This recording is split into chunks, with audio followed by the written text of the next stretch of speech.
Ito naman guys, pabaliktad naman ang padali ko. Kasi pabalik naman kami ngayon ng aming first station. Doon kami maliligo talaga. Alin? Alin ang ayaw? Anong low? Hello?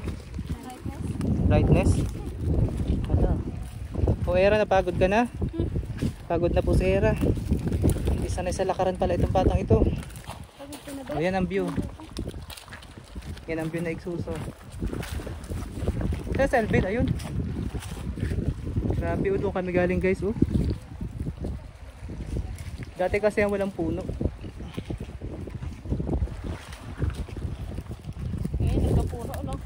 Okay guys, balik na tayo sa ating first station. Doon tayo magliliguan.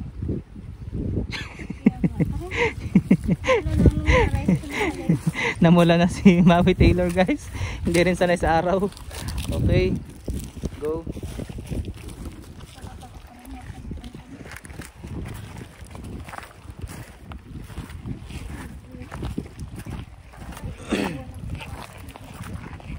So pag nandun kayo sa mga remote area, yung medyo alam nyo na, malalayong mga lugar at doon kayo nag-picnic, ano yun ay yung mga basura po ninyo guys, pakiayos lang po. Kaya po niya, may mga naiwang mga anti-bottle plastic. Yung mga plastic po na yan, yung mga basurang iniwan ng mga tao nang galing dito, yan po ang hindi maganda po sa ating kalikasan. Kasi yan po ay naiipon. At alam nyo ba na it takes many years bago yan matunaw ang plastic. Kaya tunit-tuniladang plastic ang nakikita sa mga dagat, ilog. Nakakasira po talaga siya ng kalikasan. So just be responsible citizen na lang po dapat. Ano po? Kasi sa atin din po ang balik niyan. Lahat ng ating mga ginagawa sa ating kalikasan ay mayroon pong balik yan sa tao. Pag tayo nagpakabait sa kalikasan, mabait din sa atin ang kalikasan. Pag sinalbahin natin siya, salbahin din yan sa atin. Ganun lang po yun guys. We are all connected with one another. So ang bibilis naman maglakad ng mga yun. Grabe. Era, dahan-dahan ha. Nagbablog din yata si Era oh. Okay. Pero enjoy naman kahit medyo mahirap yung daan. Ay nakakautay din naman. Sino yung naka-yellow na yun? Yan, may mga plastic pa rin na nakikita oh. Kahit nga po simpleng balat ng candy, dapat maging responsible po tayo talaga. Yan yun, ganda-ganda ng view. Tapos tatapunan na natin ng mga basura natin. Sino yan? Sino yan?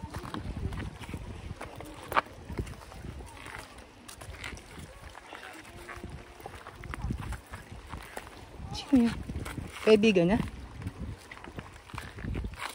Saan ang bahay niyan?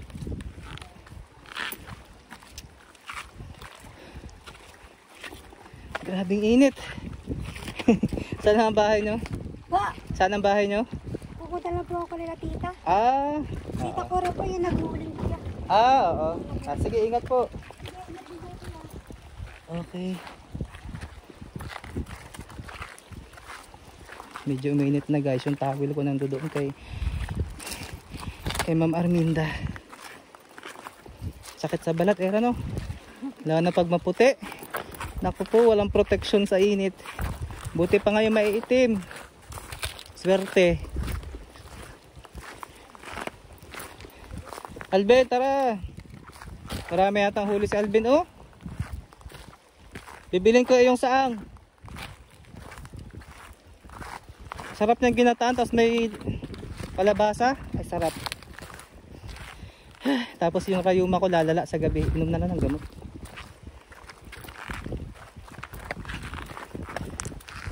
Grabe guys, itong experience na to. Unforgettable experience, but worth it to be remembered. O dito guys, medyo mainit na kasi taklob na ng bundok yung araw. Grabe si mama mo, wala man ng tuwalya oh. Nababahin na ako. Gusto ko rin yung nagsiswimming tayo na may nagbibideo. No, para maganda rin no. Ito na naman po tayo guys sa mabatong area. Kita nyo naman kung gaano katindi ang mga bato dito. Dito nga pala natapilok kanina, lalong lumala ito ng aking rayuma. Sakit, nadagdagan yung sakit. Pero okay lang. Basta nag-enjoy, di ba Era? Ang ate si Era makakapagkwento na sa mga classmates niya sa Manila. Yung kanyang life in the province of Occidental Mindoro. See you next year. Ito na ulit tayo.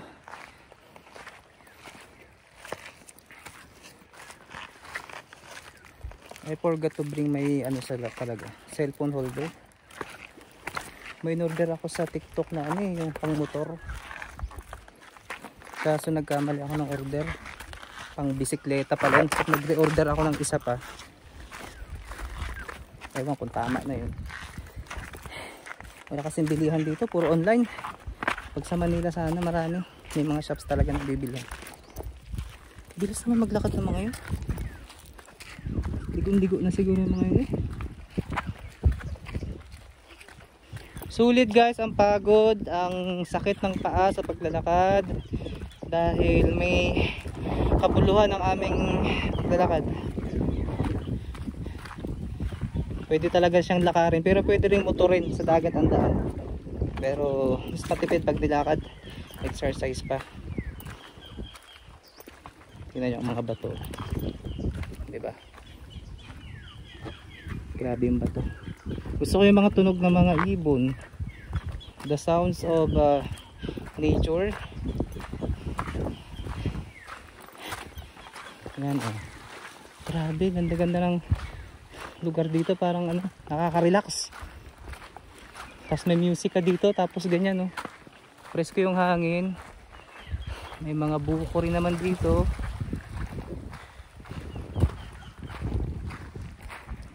Di ba Era? Okay ka lang dyan? Nakarami ka na rin yata ng video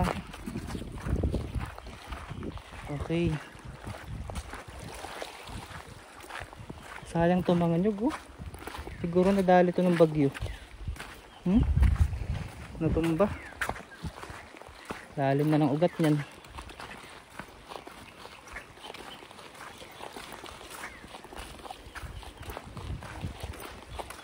Hindi alintana ang rayuma, makapagala lang.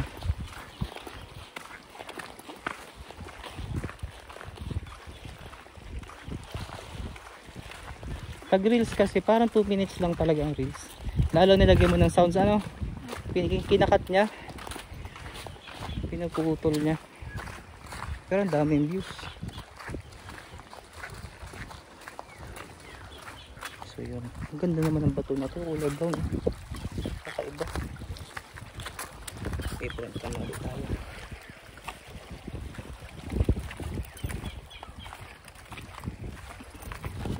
Parang ang bato dito makainis ganda, parang pebbles.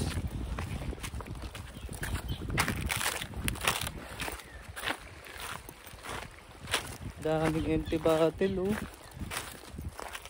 bait talaga ng mga tao. Maganda magpicture dyan sana nakaupo. Bibilis maglakad naman ng mga turista na yun.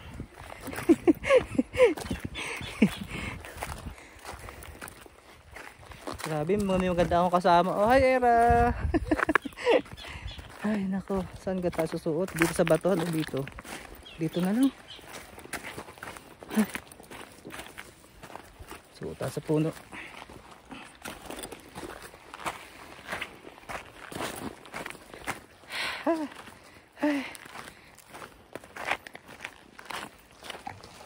Oops.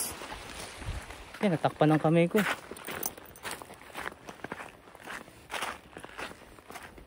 Pause na muna natin guys. Bye.